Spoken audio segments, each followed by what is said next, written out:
such a pleasure to have you on today, and I'm interviewing you, Femi. You're amazing, amazing man, a dynamo. I don't even know if there's enough words, enough adjectives to describe your career. And I'm interviewing you for Aphrodisiac, which is an African Caribbean website that promotes and shines a spotlight on African and Caribbean theatre and performing arts, founded by Sophia A. Jackson. And she was so excited to have you on to interview you, not just about your career, but about your new piece of work. And I say new, you're always, the one thing I will say about you is you're always so dynamic and creative in your process. So there's always something fresh that comes from your mind. So we're going to talk about 5460. I'm getting that right? 5460 Africa. 5460 Africa. Yeah, we're going to talk about 5460 Africa, but I also want to touch on your career and your legacy. And I would love, if possible, for you to introduce yourself if you can do it in a sentence. Not a paragraph. Introduce myself. Yeah, if you could. For the viewers, I feel like sometimes reading a bio is so. I want to hear from you, from your heart, who you are, who you are, who you want us to know you are. Okay. All right. So I am Femi Elufowoju Jr. and I am a creative practitioner. I create work, tell stories across as many art forms, as many genres of our industry, creative industries, be it theatre, music, opera, television, film, and radio. Wow. How about that? Completely. Yeah. That's amazing. Just that's it. That's all. It's not unique in doing that. There are hundreds of people doing that, so it's not a unique vocation, but I enjoy doing it. Good. Thank you. So I'm going to kickstart, and I wanted to kind of get straight into the interview itself and ask you a question about the vision behind 5460 Africa, right? And you traveled. I think the backstory is, I hope I'm getting this right, because it is quite amazing, is that you traveled to all 54 African countries before you turned 60. Are you 60? No. Okay. Okay. I feel I'm like 63 this year. You look younger. Look, I'm not even trying to. It's going to sound like I'm hyping you, but you actually look younger than 60. But anyway, I digress. So that is amazing, and that is a phenomenal feat. But which of those particular journeys, like as you were going through the continent, what left a mark so deep that it kind of found its way into your psyche in order to create this story? Like, which of those? Can you share a couple of anecdotes from that journey? Like, what particular parts of it made you feel like, okay, wow, I need to create something from this? Yeah. Well, there were two very close neighboring countries, which, in a way, made the entire voyage seem and fulfill me as a human being, really. Talk less of Africa being the continent under the scope here, places that you go into and you come away with a whole sense of being, a sense of, okay, right, the human endeavor that you feel that you as a person is undertaking in life counts for absolutely nothing when you put in perspective what you've just experienced. Those two countries are Sudan and South Sudan. And both those countries I visited in 2022. And as we all probably know now, one of those countries engaged in a civil war, a raging civil war, which I never saw when I visited the place 3 years ago. In fact, I had no inclination whatsoever that months after my departure, the entire landscape of that nation was going to change. Um, and just going back to when I actually landed in Khartoum, prior to that point, all my early impressions of this country were images that I'd seen and picked up in old noir movies, black and whites with Laurence Olivier and other colonial masters or depicted colonial masters. And here I am landing in this golden skied land, a place where I know kings and queens have reigned the earth, and giving their citizens and subjects new meaning to the word living. And it was just completely different. It shattered my illusion of a place which, through the media, the usual tropes of disease and misgovernance and war and poverty. Seminal moment was walking towards the Encinamia Bridge and watching the confluence of the Blue Nile with the White Nile, and just standing on that bridge, my head up high and allowing the air to hit me and the sun hitting me on one side and the fresh wind coming from the Nile hitting me on the other. It was just the best feeling. But of course, one can't escape the fact that, leaving that place several months later, how quickly human-made turbulence could is the image that is very hard to bear. And I had absolutely no doubt in my mind that I needed to bring that perspective into the play.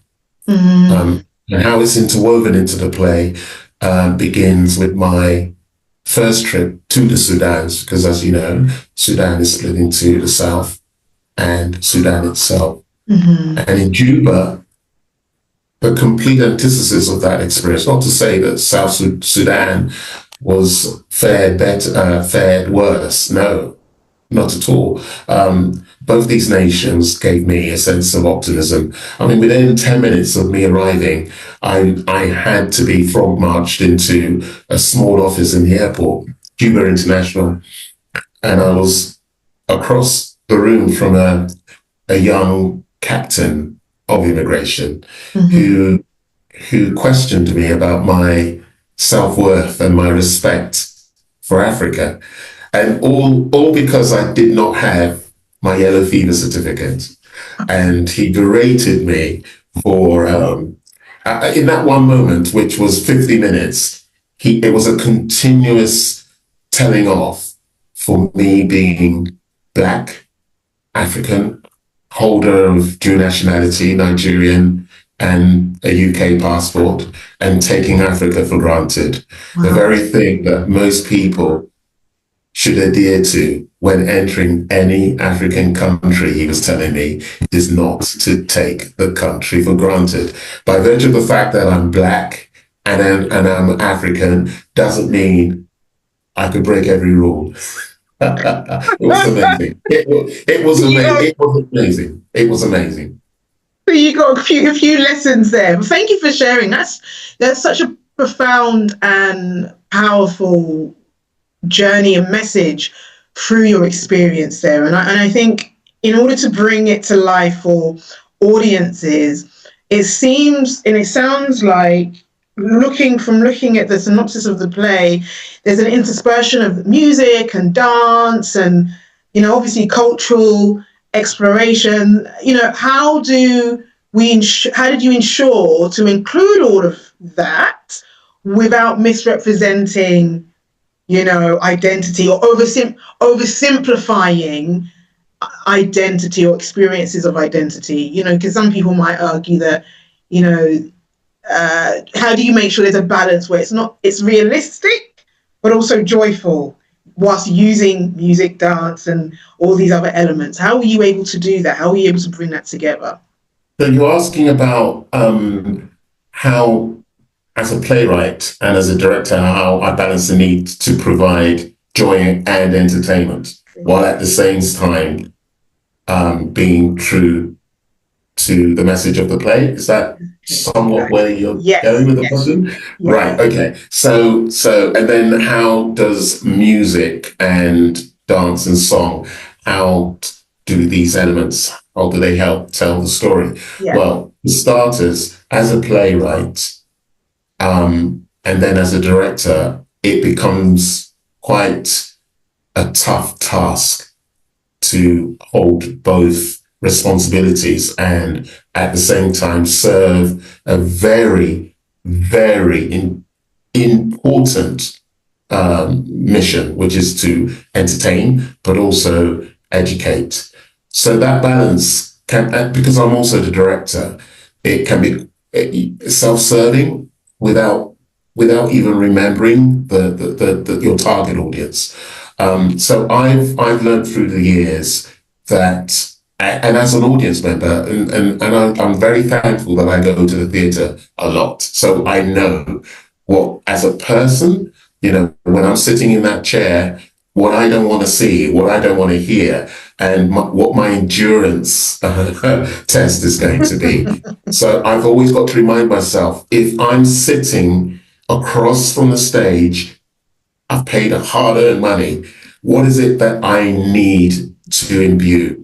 I need to imbue first a compelling moment to listen and to engage actively as an audience member without falling asleep, without feeling bored, without being compelled to sit and listen to a history lesson. All of those things are playing in my mind as a director. So there's a central conceit with this 5460 Africa, because I'm trying to tell the story of Africa as it is today. The story of Africa trying to escape the tropes of the past, all the kind of international mess which comes across as messages, the headlines coming out of Africa. We all know what those tropes are. Trying to debunk those myths, trying to shatter myths. That's my central mission. But I've got to do that in such a way that I'm not hitting people over the heads with a Wikipedia exposition of the history of Africa and how colonialism almost battered us into the ground for us never to be able to get up. That is also important to hear, but how do we do that in a simple, palatable, and engaging way? And that's where music, song, and dance, this age-long phenomena that has this history of centuries of being so important to the way in which we hear our past comes into play. And I'm not just serving one region, I'm serving arguably 58 regions. I call them nations. I've got to bring in a sense of Pan-Africanism into the tapestry of sound, so that if you're from Djibouti City, or you're from Egypt, or you're down south in Chad, or even further down south in Lesotho, or in the Bulawayo regions, you come into the theatre, you feel that you are being spoken to with the tapestry of sound that you're familiar with. And you just feel, it needs to feel, for me, an all-inclusive exercise in being educated. And I've also got to think of the world outside Africa, an all-inclusive global audience coming to listen to our stories, and coming away with a sense of sharing, being provoked, being asked to resonate with things which are universal in themes, not alienated. There's a huge responsibility in creating this world that 5460 is shaping to become. Oh, wow.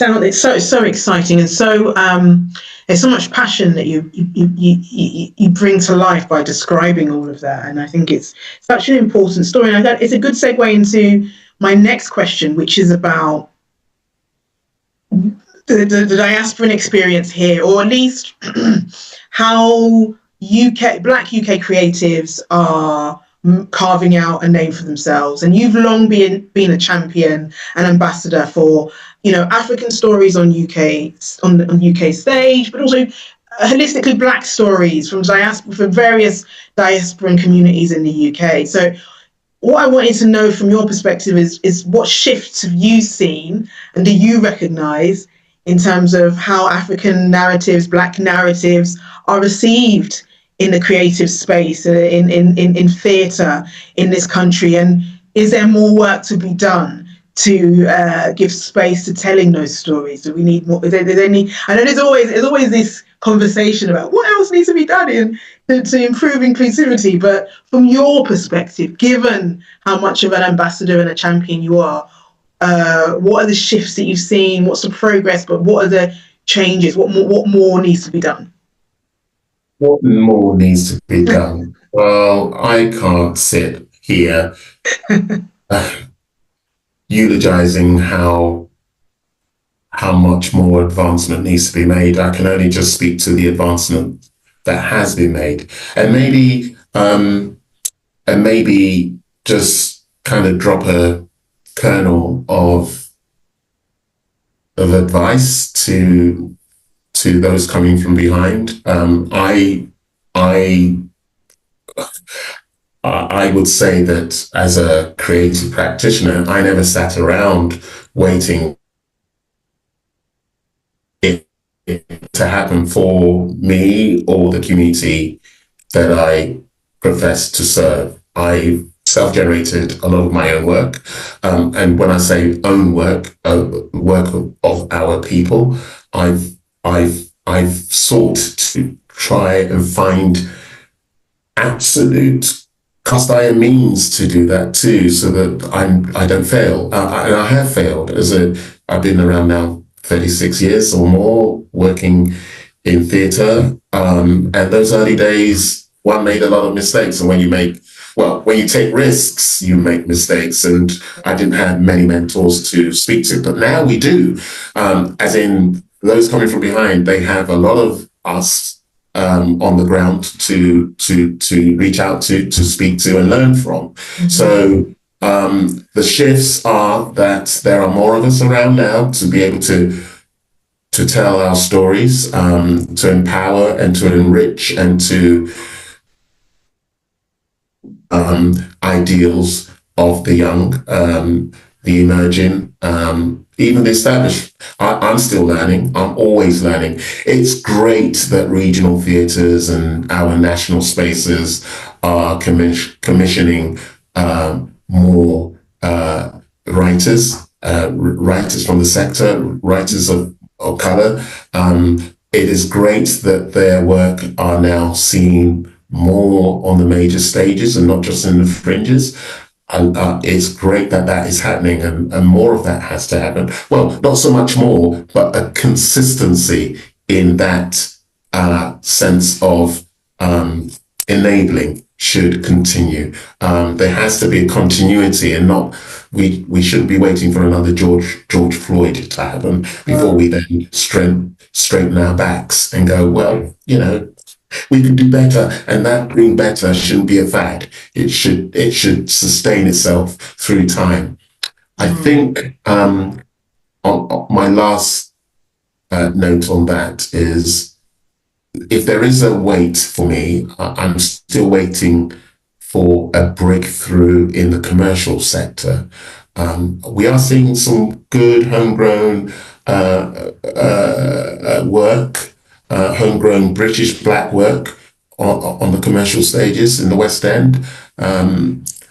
However, I do think the very thing that spurred me into action almost 30 years ago in trying to redress the balance of Black theatre, when at a time, Black theatre was arguably even more of a Caribbean persuasion. I, in my small way, wanted to redress that balance by starting a movement, or like I would say, exhuming a movement of African theatre, because there was a very strong sense of African theatre happening in the 60s in Britain, but then something happened and we dropped off the horizon, the radar.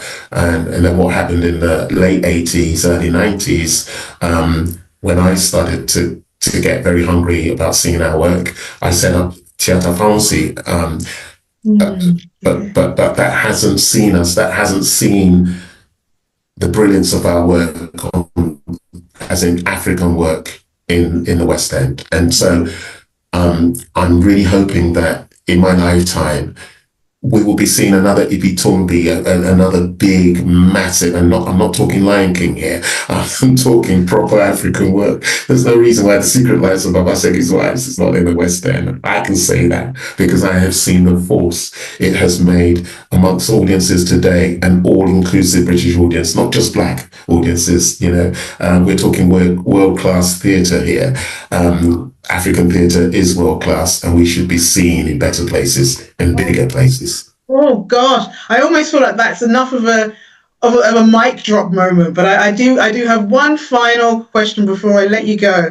That was like, oh, do I ask this question or no? But that I need to ask, and you've kind of already answered this, and I think it's just a final question in terms of legacy, and. Wow.